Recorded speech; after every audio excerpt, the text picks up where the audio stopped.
அனைவருக்கும் வணக்கம். அலங்கார அன்னை பெண்கள் மேல்நிலைப் பள்ளியிலிருந்து ஹெர்பல் சீயக்கா தயாரிச்சிருக்கிறாங்க. இவங்களோட அந்த தயாரிப்புகள் பார்த்தீங்க அப்படின்னு சொன்னீங்கன்னா, நிறைய ஹெர்பல்ஸ் வச்சுருக்குறாங்க. ரோஸ்மேரி இலை இருக்குது, அதுக்கப்புறம் பார்த்தீங்க அப்படின்னா நீம் இலை இருக்குது, கரிசலாங்கண்ணி இலை இருக்குது, ஹைபிஸ்கஸ் இலை இருக்குது, அதுக்கப்புறம் அந்த ஆரஞ்சு தோல் வச்சுருக்குறாங்க, பனானா தோல் வச்சுருக்குறாங்க. இது இல்லாமல் இவங்க என்ன வச்சுருக்குறாங்கன்னா, அரப்பு மரத்தூள் ஒன்று வச்சுருக்குறாங்க. இது எல்லாத்தையும் என்ன பண்ணிக்கிறாங்க, சோப் நட் பவுடர் வச்சுருக்குறாங்க, அப்புறம் சீயக்காய் கொட்டை வச்சுருக்குறாங்க, பூந்தி கொட்டை வச்சுருக்குறாங்க.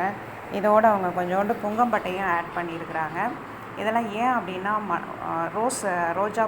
ரோஜா பூவையும் ஆட் பண்ணி வச்சுருக்குறாங்க. ஏன் அப்படின்னு சொன்னிங்கன்னா, நம்மளோட ஹேரை நல்லா வளர்க்குறதுக்கும், இது நேச்சுரலாகவே நம்ம ஹேரை க்ளீன் பண்ணணும், எந்த ஒரு சைடு எஃபெக்டும் இல்லாமல் அப்படிங்கிற ஒரே காரணத்துக்காக தான் இவங்க இவ்வளோத்தையும் அழகாக பேக் பண்ணி வச்சுருக்குறாங்க. இது நம்மளோட ஹேருக்கு நல்ல ஸ்கேல்ப் இருக்குது இல்லையா, அந்த அடி வேருக்கு நல்லா சக்தியை கொடுத்து நல்லா ஹேரை ப்ரமோட் பண்ணும் வளர்கிறதுக்கு. டேண்ட்ரஃப் இல்லாத ஒரு ஹேர் நமக்கு க்ரோத் கிடைக்கும்.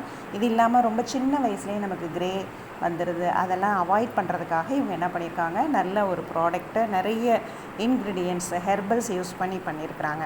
இப்போ இதில் பார்த்தீங்க அப்படின்னா வெந்தயத்தூளும் இருக்குது, அது இல்லாமல் ஆலிவ் சீடும் வச்சுருக்குறாங்க.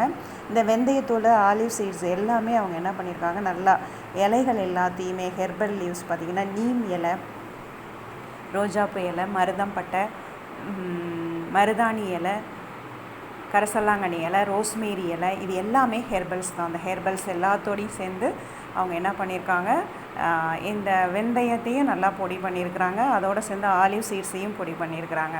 இது எல்லாமே குளிர்ச்சியை தரக்கூடியது. அதே டைம் ஹேரில் நம்ம இப்போ சாதாரண சீயக்காய் பவுடரையும் போட்டிருக்கிறாங்க, அதில் பூந்தி கொட்டையும் ஆட் பண்ணியிருக்கிறாங்க. நம்ம இதெல்லாம் வச்சு ஹேரில் யூஸ் பண்ணக்குள்ள நமக்கு கண்டிப்பாக ஆயில் கொஞ்சம் பிசு பிசுன்னு தான் இருக்கும் நம்மளோட இதில். அது பின்னால் அழுக்காக மாறிடும், அது ஹேரோட க்ரோத்தை ப்ரொமோட் பண்ணாது.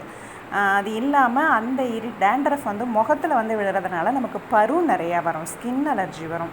இதெல்லாம் தடுக்கணும் அப்படிங்கிறதுக்காக தான் அந்த டேண்ட்ரஃப் இல்லாமல் இருக்கணும், இந்த ஆயில் எல்லாமே போகணுங்கிறதுக்காக நல்லா காய வச்சு மிக்சியில் அடித்து சூப்பரான ஒரு ப்ராடக்ட்டை அவங்க தயார் பண்ணி வச்சுட்டாங்க. சரி, இந்த ப்ராடக்ட் என்ன அப்படின்னு சொன்னிங்கன்னா, நல்லா நம்ம தலையில் நீங்கள் இதை நல்லா ஜல்லடையில் வச்சு அவங்க சலிச்சுட்டு கொஞ்சம் கொஞ்சமாக அவங்க என்ன பண்ணுறாங்க அப்படின்னா, அதில் இருக்கிற அந்த கொஞ்சம் நல்லா பவுடராக்கினதை மட்டும் பேக்கெட் பண்ணி போட்டு சீயக்காய் பவுடராக யூஸ் பண்ணுறாங்க. அந்த அரப்பு மரத்தூளையும் அதில் யூஸ் பண்ணியிருக்காங்க, அதை நான் சொல்ல மறந்துட்டேன். அரப்பு மரத்தூள் தான் அதில் மெயின் இன்க்ரீடியன்ட்ஸு. அது தலைக்கு நல்ல குளிர்ச்சியை கொடுக்கும், அப்புறம் கண்ணுக்கு நல்ல குளிர்ச்சியை கொடுக்கும், கண் பார்வையை கொடுக்கும். இவங்க கொடுத்துருக்குற எல்லாமே பிளட் சர்க்குலேஷனை நல்லா ரெகுலேட் பண்ணும், நமக்கு பிபியை கண்ட்ரோல் பண்ணும்.